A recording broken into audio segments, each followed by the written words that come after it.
I talked to a young lady who channels the Ascended Masters. That's all. Just Ascended Masters. And she's really nice and sweet and, and laughs. Has the ability to laugh. I'm going to look for that more from now on. But I asked her a question. There's times when, once I find out about something, if I'm able to do something about it, I feel kind of compelled to do something. So that's the case here. I asked that regarding something, and their advice was it's okay to state your experience, because that way it's not judgmental. So that's what I'll do. But yeah, this is regarding a channeler, Galactic Ashley. I'll call her GA from now on because both those words are kind of tarnished for me now. Used to like anyway. Yeah, I saw her online in one of these online Zoom fairs. Yeah, I did get like a positive reaction. It's really interesting. But at the end, something looked at me. I don't know what it was. I asked, one time I got a chance. It was in a group setting. I don't know what that was. It's like, hey, that's a little close. I mean, just like right in my face. And there's like no answer. So, but I got a symbol out of it. It's kind of I think there's a reason behind it. I'll show it sometime. But yeah, and so she had I scheduled an appointment with her, and she had a group meeting 222, and I'd been seeing these number sequences for probably 3 years now. I mean, everywhere I go, a lot of times on license plates. It's like 111, 222, 333, 777, 999. It's pretty wild, really. One day, first car I got behind on Commercial Avenue was a truck from Washington, 7777. And I went in, did what I was going to do in Kaiser, came back to the drive-thru I usually go through. Car in front of me at the window is 777. First car I see is, it's 4 sevens and 3 sevens, so that's 7 sevens. It's same drive-thru one time. Car in front of me had the same letters as I did, but it had 999 with the same letters as my car. I mean, I could go on and on. One day I saw a car in front of me was 777. Car next to it was 888.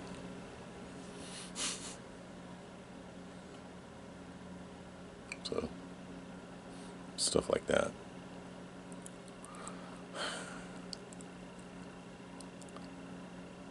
Yeah.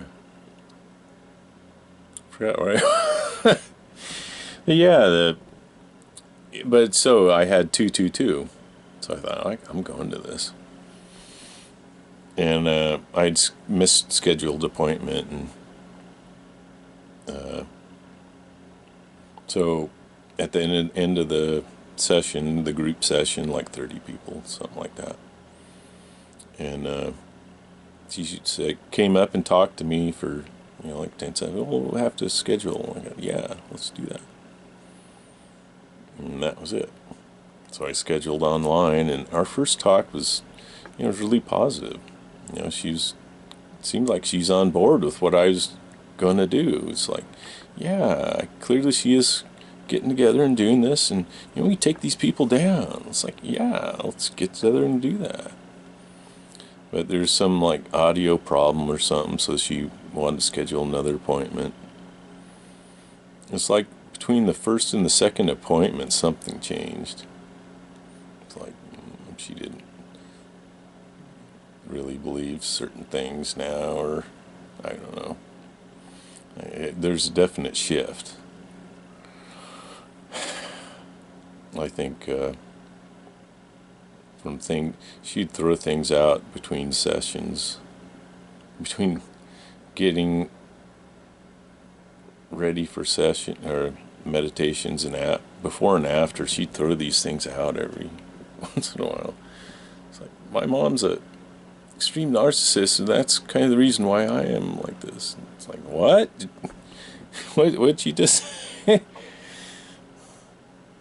Or like, I was talking about Mother Earth, and she said, well, I don't know if I could really say Mother Earth. It's like, really? Is that hard? I don't know.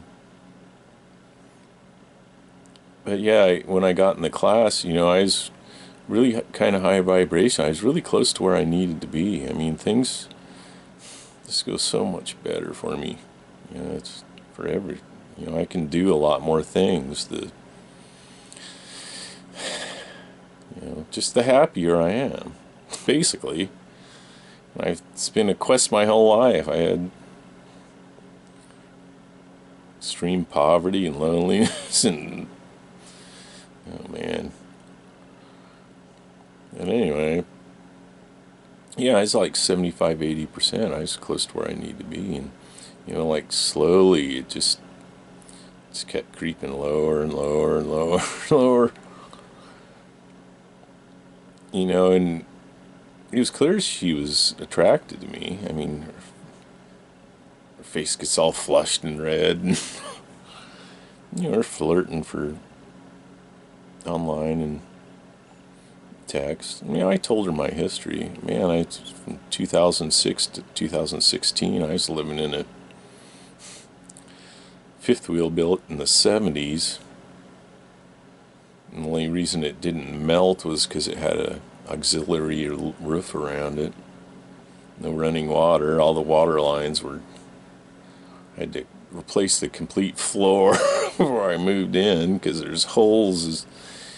Every water line leaked, so it just rotted through the floor and the metal. So I had to replace the entire floor of that. I lived in that for 10 years, and I developed rheumatoid arthritis, so I could barely work.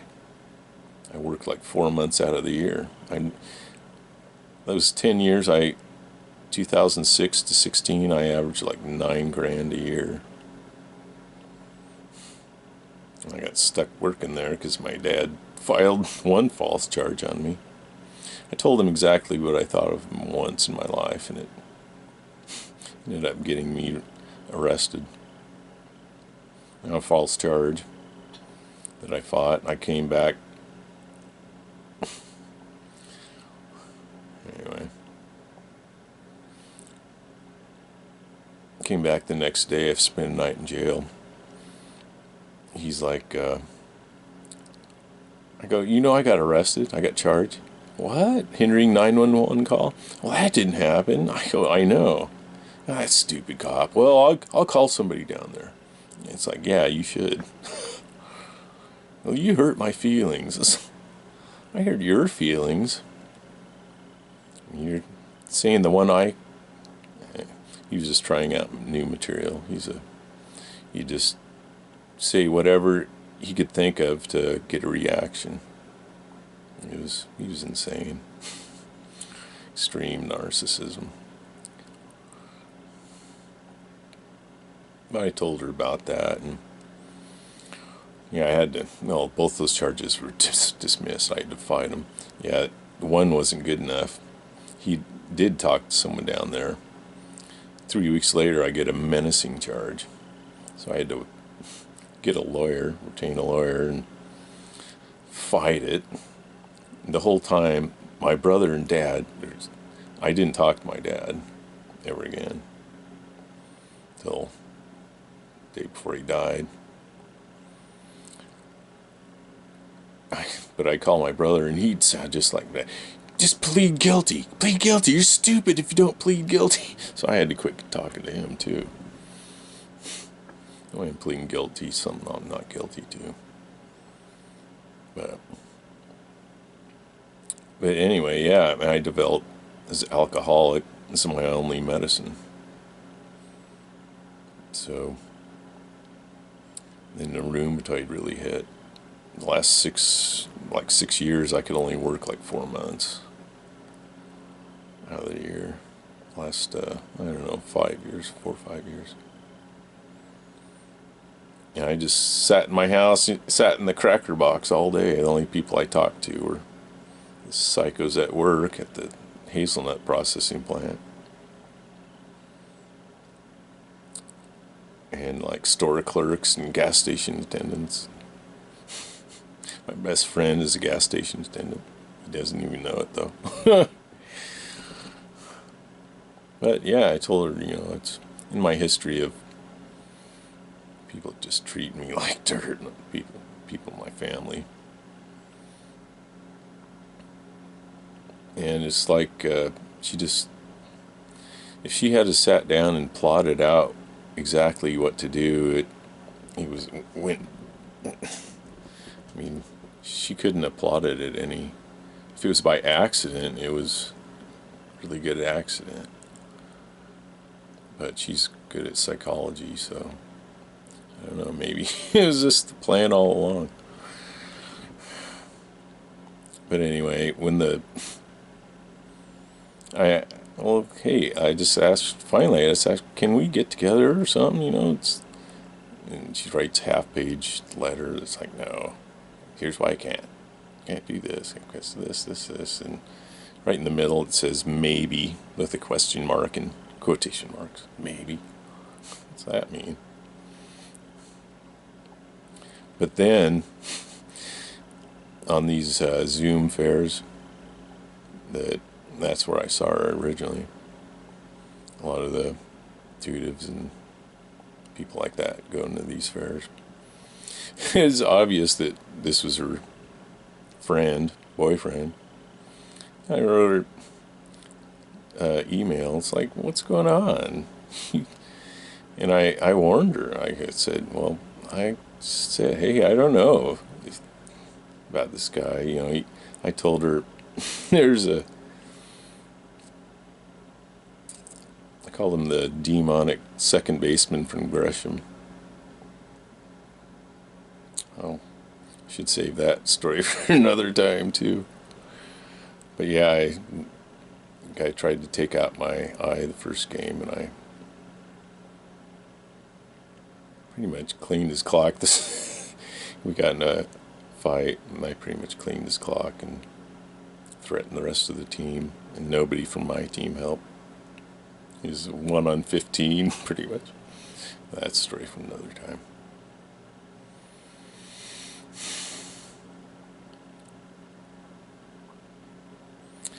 But yeah, I told her, yeah, it looks like reminds me of the demonic second baseman regression. See, what guy? I don't know him. It's like, why is she? I just think the whole time, why is she doing this? And my whole time, it was right after this, my mood just went in the tank. It did. It wasn't what was going on with these fairs. It was just the situation at that house. And I was moving out, which is really good. And there's these 1-hour action committees they started every day. Like, I think it was 11 to 12, something like that.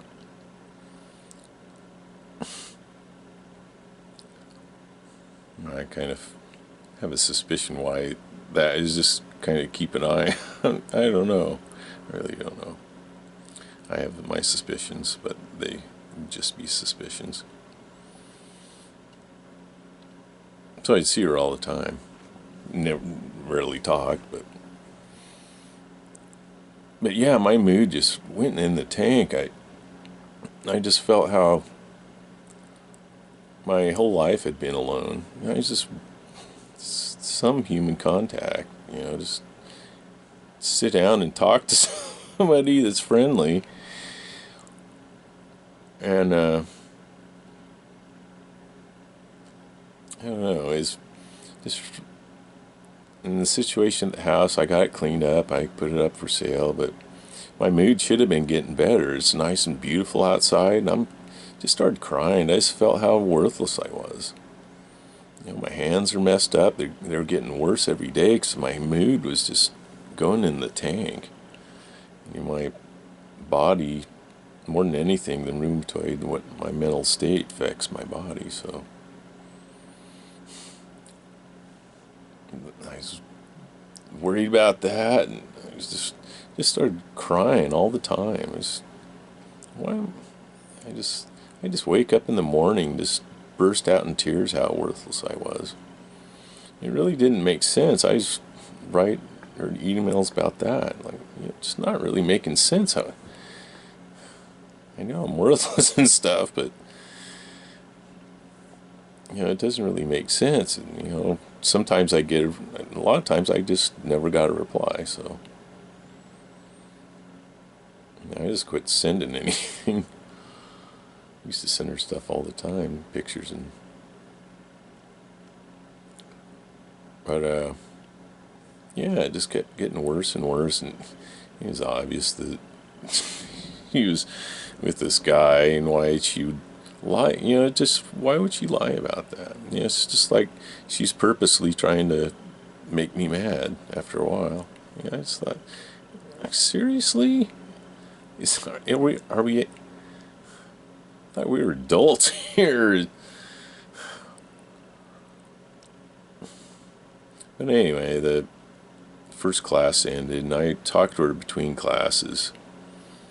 If you had a class with her, you'd get a discount session. What's going on? I just told her, you know, what I told you the first 2 times we talked, it's all true, you know.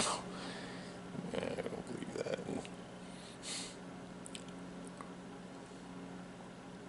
You know, I did tell her that, you know, I'm here to do things. You know, I'm here to help people and do big things, you know. I told her, you can't, if you don't think you can change the world, you can't. But I know I can, because I've done it before. No, that's impossible, you can't do that. Yes, it is. It's very possible. Really, never tell me the odds. Someone tells me, you wouldn't believe how many times people have told me that's impossible, you can't do that. I just tell those people, watch me. Just watch. Yeah. And so I don't know if she channeled this. She found out somewhere. She found out the word, at least.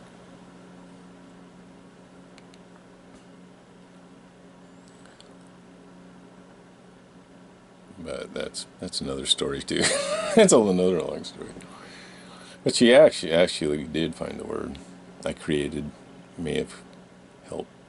I don't know. It's just something sparked at the right time. But there was that, and then she revealed something else in another one of these MeWe fairs that kind of proved what I was saying was pretty much right. So I thought maybe things will get better. Yeah, I signed up for the next class. See, in the first class I was talking to a couple of the people there, and I was telling them, well, I'm not going to go in this next class, and they're like, well, you should, you know. So, yeah, like, at least I know them. I'll go in the class again. And but yeah, he was a downer. He was kind of a downer. You know, the end of the second week, she goes, we got your back, Sean. It's like, great, thanks. The third week, her boyfriend, we had one seat left, and her boyfriend, that's like, oh my God, this is too much. So As soon as I saw him on screen, I just turned it down, turned the sound down. I started watching The Martian. Throat chakra. I need to get some fluid. Need something to drink. But yeah, I started watching Martian. Matt Damon. I'm going to science the S out of this. I'm going to have to science the S out of this. I remember that line. That's pretty good. But yeah, I just thought, okay, I got to get out of this group now. This is too much. And it's another one of these fairs. There's a... Actually, I found the number of someone who is an oracle. A woman who's an oracle. And she answered right away. It's like, wow, this is great. But we talked for over an hour. And we got on Zoom, too. And she spent, like, over half the time just clawing stuff off me and peeling stuff off. And it really helped a lot. And she gave me some light language symbols, too. Anti-hypnosis and some others. And that was very helpful. She helped me, and she found some... I got a hematite bracelet, too. And I started getting into stones. Kind of protective and so on. That helped. And I started smudging everything, too. And, I didn't put up shields for a long time. She just said, just add light. You just need to add light. Well, I need to put up shields and stuff. I'm going to go back to putting up shields. So that's what I did. And there's some things the Native Americans did that, I can do too. So that's what I did. This whole spiritual community is ruined for me now, kind of tarnished. So I had to kind of go out of it. And I talked to a girl who talks to Ascended Masters. That's all, Ascended Masters. And first time I talked to her, I just told her I got out of a really horrible situation. I mean, it's a life full of tragedy and trauma. This really stood out. And she goes, well, yeah, she kind of looked at my aura and said, well, yeah, you got people trying to get in your aura. It's like, yeah, I know, could you help me with that? So, yeah, she spent a lot of time, like, clearing hooks and everything like that. And she says that's just did a really fantastic centering meditation. And she uses a lot of silver light, so she helped me a lot. And then I talked to a girl. She just talks to the Pleiadian goddess. That's all. That's it. She's happy. She laughs. She has fun. She has a lot of joy in her. So that's a good sign. And, well, this GA told me my mother's my galactic mother's royal Pleiadian. So I always knew my mother was royalty. If everyone else didn't, I did. So I thought, wow, this will be easy. And it was. It was a group reading. My reading took about 3/4 of it. But I wasn't the only one crying at the end.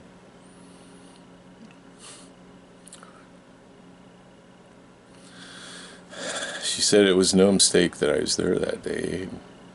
She's really glad to see me, talk to me again. She's just so sad that I had to go through all that. And she came down here. She wanted to come down here. She had to come down here to help me get through this. She said I may never experience joy the same way.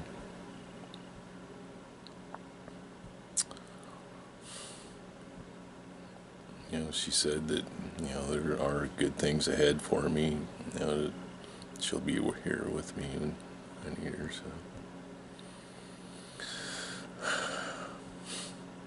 Also said that my friend that I listened to music with wanted to thank me for saving his life. That'd be Steve.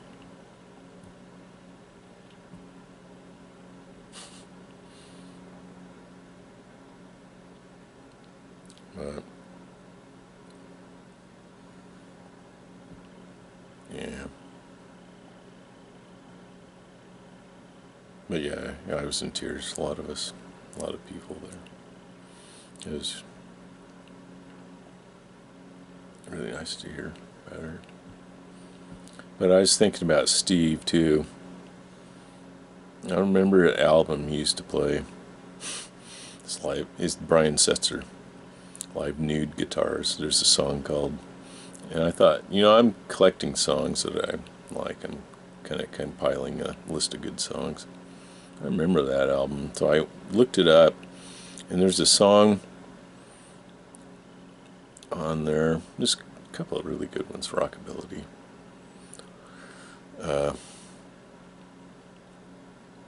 Love is repaid by love alone. And it mentions Saint Francis. It's a really spiritual song, really. I remember when we didn't fit with the others.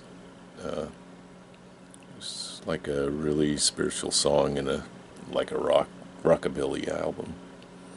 I remember it stood out. But it mentions Saint Francis. It's kind of a song about Saint Francis. And something other that kind of reminded me of something a lady that does past life regression said that I may have known Saint Francis. Which, and she said that, there's some dreams. I've had a lot of weird dreams, but this one, I had some that never fit, and I thought, where did that come from? This doesn't fit with any of the other ones I've had. It's like I remember I was wearing black in this place. And I knew it was Europe somewhere. It didn't feel like England, but I knew it was Europe somewhere. But I remember looking at sculpture work and just, wow, this is just fantastic. I remember I was just in awe of this stuff. It just looks so lifelike. There's another dream I remember. It always seemed to be at night, and I was walking down like really narrow alleys, two-story buildings. I was walking down alleys. I remember another time I kind of walked into a courtyard, kind of like an L-shaped building. I could see there's lights on in the house, and there's two people standing out front, and I remember it was really serious. Whatever it was, I remember walking up to him, and we went in the house. But I forget what was said. I'm not sure. But it's kind of weird how things come around.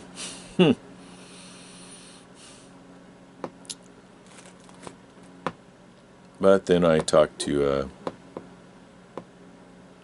the girl that talks to young woman that talks to Ascended Masters again, and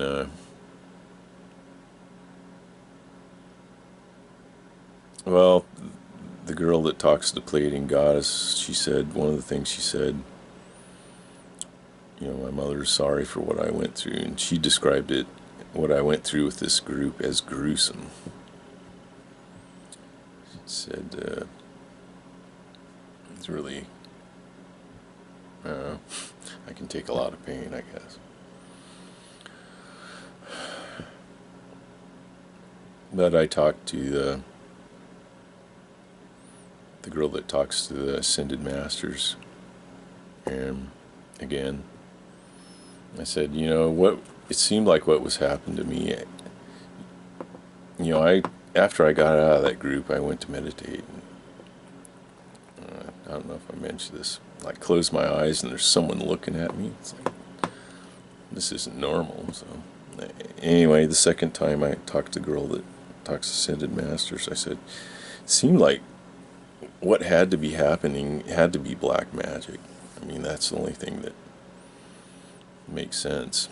And I asked her, is that the case? It's like, yes.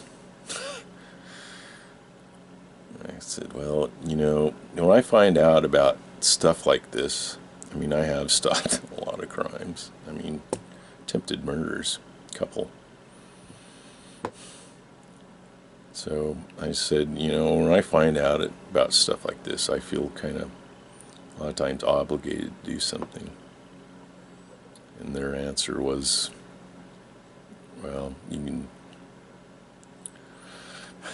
state your experience. So that's what this is. And the thing is, I see the same vehicles driving by my house. I asked my neighbor if they've seen any same vehicles. Well, there's a old white pickup that comes by. So, yeah, I have some pictures in a video of that and like a dark greenish SUV going up. And the thing is, I'm out here alone. I am very alone. I need a dog. I would have a dog, but I can barely take care of myself. I'm afraid I wouldn't be able to take care of a dog too. But yeah, I'm alone, and more than once someone's come out up here at night. I don't know if it's them or who, or if it's some of the locals, or maybe an elk banging into the house or something, or throwing rocks. I don't know. But anyway, this is my, I don't know, I just do feel obligated, because if this is happening to other people, and see, I was just shocked at how cruel it was, just the level of cruelty and unfeeling. I'm kind of empathic, but it's hard to feel that. I'm not used to feeling stuff like that. I mean, my dad was that way. Maybe I'm too used to it. That may be the problem. But anyway, this is just one thing I'd suggest before I ever get into anyone that's doing a channeled message. Something to the effect of, only those that are interested in our highest power are allowed here. I think if you're a channel and you're opening yourself up to just whoever's coming in, I mean, your personal life better be really locked down, and because every weakness you have will be tested. So anyway, I just wonder how people get this way. I don't think it's natural.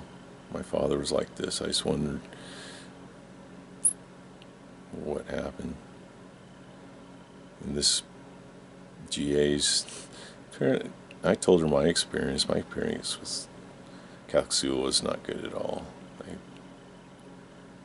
It's been documented in these videos, but I don't know, maybe she bought in. Maybe it seems like the same type of people really don't like me. So yeah, there's reasons for that. It's a weird life. I got left weirdest life. But anyway,